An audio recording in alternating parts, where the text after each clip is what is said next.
میرے بھائی، عبادت کی لذت حضرت سیدنا عمر فاروق، سب بولیے رضی اللہ تعالی، حضرت عمر فاروق رضی اللہ تعالیٰ عنہ کا مبارک زمانہ ہے۔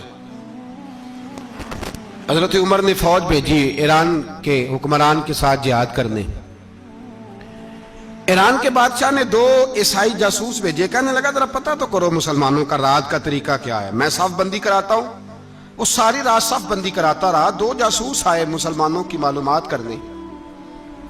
معلومات کر کے جب واپس گئے تو حضرت عمر فاروق رضی اللہ تعالیٰ عنہ کے سپاہیوں کو دیکھا، غور سے پلٹے تو بادشاہ کہنے لگا کیا حال دیکھ کے آئے ہو؟ کہنے لگا سارے مسلح پہ بیٹھے ہوئے، جتنے گھنٹے ہم وہاں رہے ہیں مجاہدین مسلح پہ رہے ہیں، یوں لگتا ہے جیسے ان کا دنیا داری سے کوئی تعلق۔ اور کہنے لگے بادشاہ کوئی ایسی طاقت ہے جس کو وہ بلا رہے تھے، کوئی ایسی قوت ہے جس کو وہ پکار رہے تھے، ہمیں بھی وہاں کھڑے ہو کے محسوس ہوتا تھا کہ ہاں کوئی ہے جو آ جائے گا ان کی مدد کے لیے، کوئی ہے جو پہنچے گا ان کی مدد کرے گا۔ ایران کا بادشاہ کہنے لگا مجھے سمجھ آ گئی ہے، وہ جسم کی طاقت سے ہی نہیں لڑتے، وہ کوئی غیبی طاقت ہے جس سے وہ لڑتے ہیں۔ بھائی وہ غیبی طاقت بھی تو ہمارے پاس ہم نے ناراض کر لیا نا، وہ بھی تو نہیں نا، مسجد کا رخ بھی تو کوئی نہیں۔ اور میں نے پچھلے جمعے بھی کہا تھا، پھر کہتا ہوں، وہن ہو گیا امت کو۔ نبی پاک نے فرمایا امت کو وہ کیا ہے، دنیا سے محبت ہو گئی ہے، موت سے کراہت ہو گئی، وہن ہے۔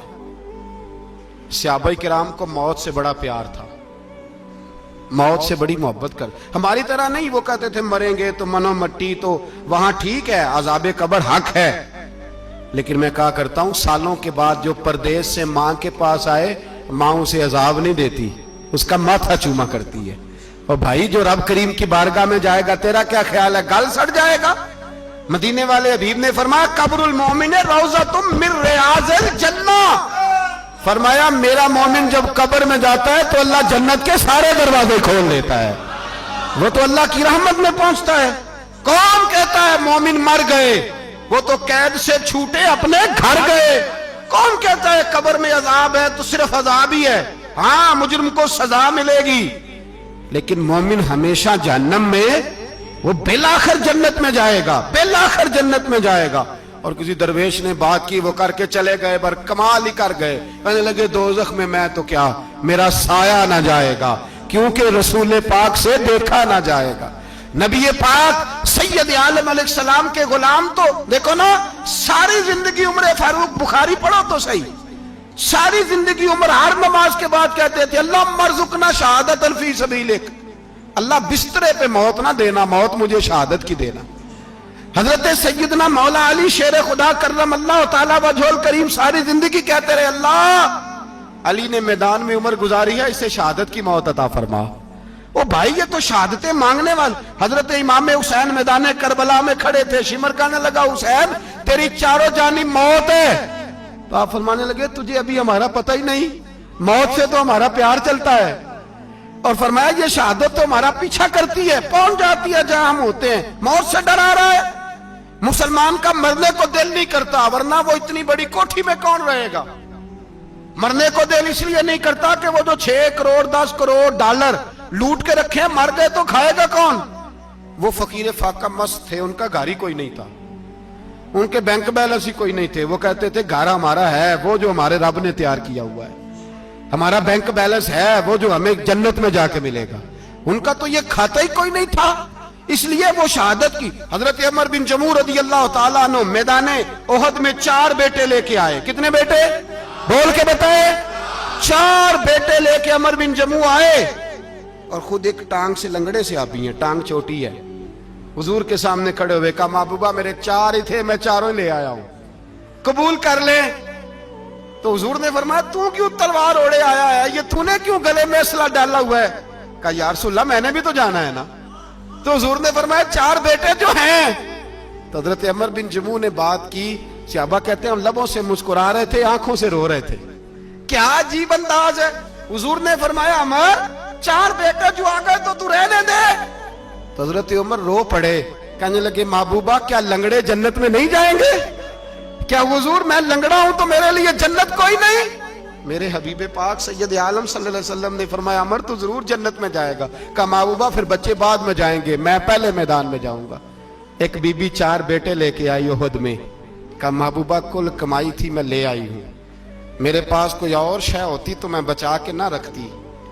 بیٹے دے کے نا حاضری لگوا کے تو واپس دروازے پہ لے گئی. تو حضرت سیدنا عبداللہ ابن عمر فرماتے ہیں بی بی بول رہی تھی تو میرا جذبہ جہاد بڑھ رہا تھا. اپنے بیٹوں کو کہنے لگی میں تمہیں حضور کے پاس چھوڑ کے جا رہی ہوں, جب تم میدان میں گرو گے تو میں تمہیں دیکھنے آؤں گی. دیکھنا تمہاری پشت پہ کوئی زخم نظر نہ آئے, جتنے تیر کھانے ہوئے سینے پہ کھانا, جتنے تلواروں کے نیزوں کے زخم برداشت کرنے ہوئے یہاں کھانا, پشت پہ زخم نظر نہ آئے. حضرت عبداللہ ابن عمر فرماتے ہو بی بی کی گفتگو میرا جذبہ جہاد بڑھا رہی تھی. ایک بی بی 3 سال کا 4 سال کا بیٹا لیے رو رہی ہے, احد کا دن ہے. سہیلیاں پوچھتی ہیں تو کیوں روتی ہے؟ وہ کہتی ہے دیکھو میرا خاوند بھی بدر میں شہید ہو گیا, بھائی اور باپ بھی. دل کرتا ہے کوئی جوان بیٹا ہوتا تو آج مصطفیٰ کے ساتھ اسے ہی بھیج دیتی. کوئی جوان میرے پاس ہے ہی 3 سال کا تو کیا کروں, 3-4 سال کا بچہ کیا کرے گا؟ پتہ نہیں کیا دلیل آئی. اچانک اٹھی, بیٹے کو سینے سے لگایا, کپڑا ڈالا, مسجد نبوی پہنچ گئی. حضرت بلال کہتے ہیں مجھے ملی, کہنے لگی بلال مجھے پتہ ہے حضور تیاری کرا رہے ہیں جنگ کی, پر 2 منٹ اگر میری ملاقات ہو جائے. بلال حبشی کہنے لگے حضور ہم ایک بی بی ضد کر رہی ہے. حضور باہر آئے, کہنے لگی حضور میں فلاں کی بیٹی, فلاں کی بہن, فلاں کی بیوہ ہوں, میں نے بدر میں 3 شہید دیے ہیں, اب میرے پاس یہ 3 سال کا لال ہی بچا ہے, بڑا فخر ہے میرا. لوگ مجھے شہید کی بیوہ, شہید کی بیٹی, شہید کی بہن کرتے. دل کرتا ہے شہید کی اماں بھی کہیں جاؤں تو میرا بیٹا لے لیں. سیدنا بلال کہتے ہیں حضور مسکرائے, کہنے لگے یہ 3 سال کا نونہال کیا کرے گا؟ کہتے ہیں اماں کا عجیب جذبہ ہے. کہنے لگی محبوبہ سنا ہے اسلحہ بھی تھوڑا ہی ہے, ڈھالیں زیادہ کوئی نہیں, میرا بیٹا ساتھ رکھ لیں, جب آپ کی طرف کوئی تیر آیا نا تو میرا بیٹا ڈھال کے تو اس کو ڈھال بنا کے آگے کر دینا. محبوبہ ڈھال تو بانی سکتا ہے نا. حضرت بلال فرماتے ہیں مصطفیٰ کریم نے فرمایا جا میں نے قبول کیا, قیامت کے دن بیٹا گھر لے جا, جب تیرا نام پکارا جائے گا تو شہید کی اماں کہہ کے پکارا جائے گا, جا تو گھر لے جا. کہتے ہیں چلتے چلتے ایک غریبنی اور آ گئی, اتنی سی اٹی بان کی, اتنی سی. بلال حضور سے ملاقات ہو جائے گی. نبی پاک آ گئے, کہا محبوبہ یہ غلبہ اسلام میں میرا بھی حصہ ڈال لیں. حضور نے فرمایا یہ کیا ہے؟ کہنے لگی حضور خاوند فوت ہو گیا, اولاد اللہ نے بے نیازی سے دی نہیں, سویرے چرخہ کاٹ کے رزق حلال کھاتی ہوں, میرے پاس نا یہ اتنا سا بان ہے, ایک گھوڑے کی لگام بن جائے گی. محبوبہ حصہ تو ڈال جائے گا نا دین کے لیے, میری قبولیت ہو جائے گی.